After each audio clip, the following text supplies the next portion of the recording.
I'm going to read the entire passage, Matthew chapter 25, from verse 14 to 28. This is what it says. For the kingdom of heaven is like a man traveling to a far country, who called his own servants and delivered his goods to them.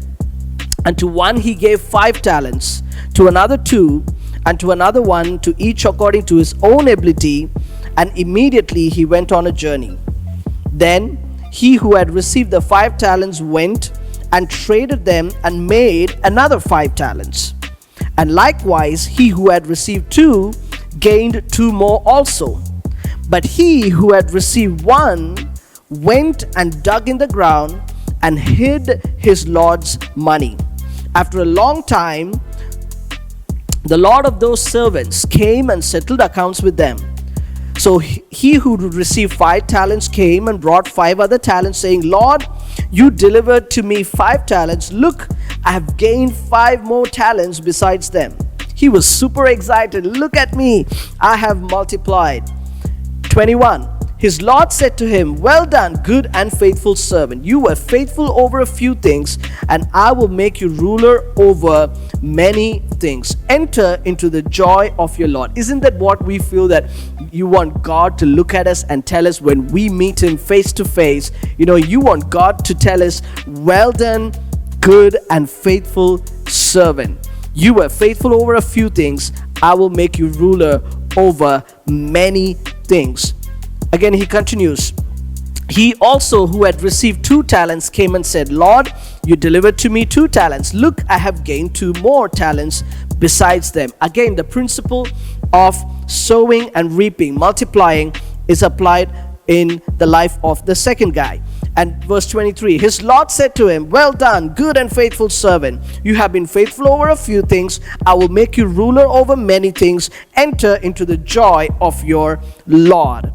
Then he who had received the 1 talent came and said, Lord, this is the talking guy, because he hasn't done anything.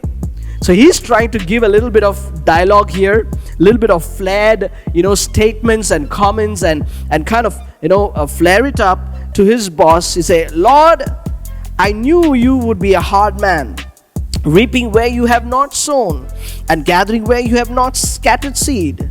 And this is what it says in verse 25. It says, and I was afraid. And this is many of us here.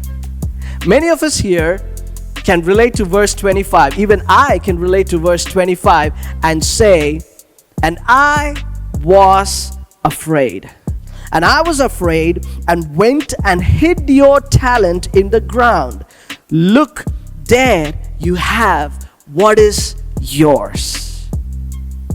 And his Lord responds back to him very harshly. You see in verse 26 says, but his Lord answered and said to him, you wicked and lazy servant. You knew that I reap where I have not sown and gather where I have not scattered seed. You knew who I was. You knew my expectations. So you ought to have deposited my money at least with the bankers, and at my coming I would have received back my own with interest. Instead of just burying it under the ground, you could have put it in the bank. Verse 28, he says, therefore take the talent from him and give it to him who has 10 talents.